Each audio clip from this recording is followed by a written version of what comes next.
Hello students, in this video I will teach you chapter number 1 part 2 and the name of the chapter is the letter.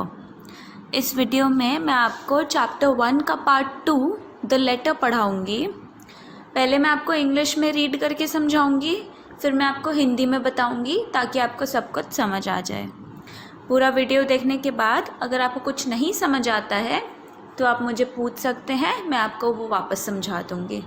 The letter. I'm writing a letter to send by the post. It is to the person I care for the most.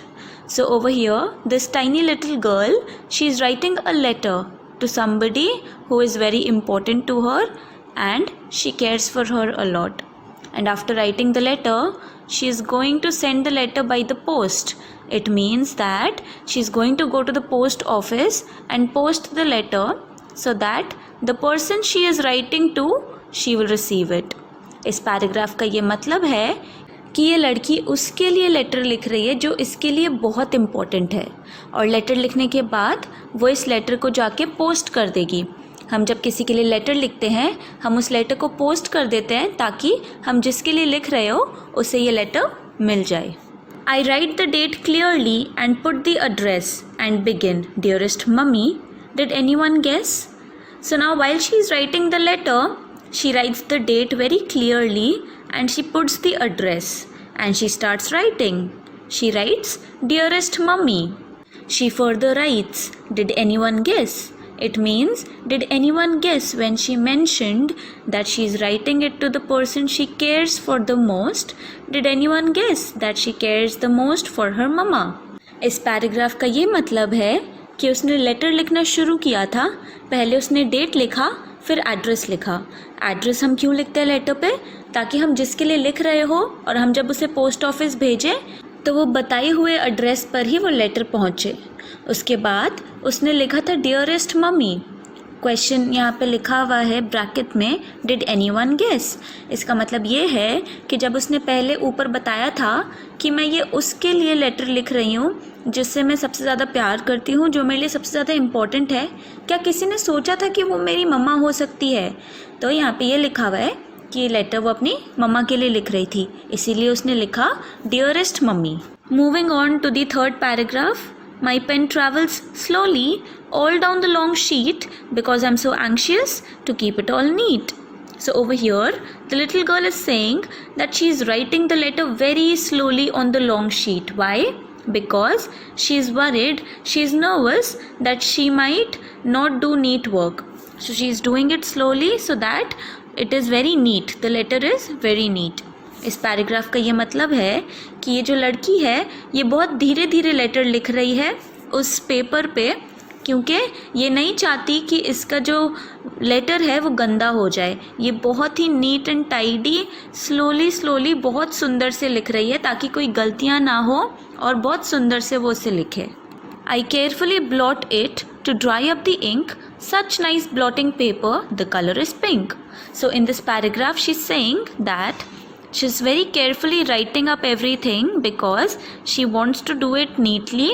And also blotting paper means it is a paper which soaks all the ink so that it does not spread here and there and it looks tidy. And the color of the paper is pink. तो इस paragraph में ये जो लड़की है वो ink pen से लिख रही थी. हम जब इंक पेन यूज़ करते हैं ना, उसके बाद अगर हमारे गलती से हाथ लग जाता है तो वो पूरा फैल जाता है और हमारा काम जो हम करते हैं वो पूरा गंदा हो जाता है. तो इसीलिए इसने अपने पेपर पे लेटर लिखकर एक ब्लॉटिंग पेपर लिया. ब्लॉटिंग पेपर क्या होता है? वो पेपर जो सारा एक्स्ट्रा इंक होता है वो सोख लेता है. तो इससे क्या हो जाता है, वो पूरा जो लेटर है वो सूख जाता है और हमारा अगर हाथ वगैरह लगे या हम उस लेटर को जब एनवेलप में डालें तो वो गंदा नहीं हो, जितना सुंदर काम किया हो वो वैसा ही रहे. तो उसने क्या किया, लेटर लिखने के बाद ब्लॉटिंग पेपर ऊपर रख दिया ताकि जो एक्स्ट्रा इंक है वो निकल जाए. एंड जो ब्लॉटिंग पेपर था वो पिंक कलर का था. Moving on to the fifth paragraph.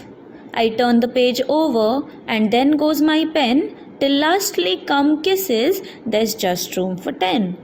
Now she's almost done with writing her letter. At last when she turns the pages, she puts kisses over there and there is just room for 10. It means there is not enough space in the paper, so she could only make 10 kisses. अब इस paragraph में ये बताया गया है कि उसने जब लेटर लिख लिया था उसने उस पेज को घुमाया और उसके बाद उसने लास्ट में किसेस ड्रॉ करे। अब क्योंकि उसने लेटर लिखा था तो पेज पूरा भर चुका था, लास्ट में इतना जगह नहीं था उस पेज पे, बस इतना ही जगह था कि वो 10 किसेस वहाँ पे ड्रॉ कर सके। The envelope is ready. I put the stamp on and run to the post box and now it has gone. So finally, after writing the letter, she had put it in the envelope and she had put the stamp on it, and after that she runs to the post box and then she puts it inside over there and the letter has gone. So इस paragraph में ये बताया गया है कि उसने finally पूरा letter लिख लिया था। लेटर लिखने के बाद उसने एक एनवेलप पे डाला।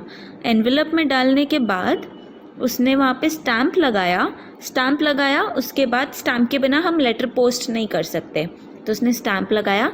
उसके बाद वो जल्दी से पोस्ट बॉक्स के पास भागी एंड पोस्ट बॉक्स में उसने वो लेटर डाल दिया एंड वो लेटर जा चुका था। तो अब जब उसकी मम्मा को वो लेटर मिलेगा वो उस लेटर को रीड कर लेगी। ये चैप्टर है। I hope you have understood everything. उम्मीद है कि आप सबको सब कुछ समझ आ गया हो। Please read the chapter once again. एक बार चैप्टर को वापस पढ़ें एंड कुछ नहीं समझ आया हो तो यू कैन आस्क मी, आप मुझसे पूछें।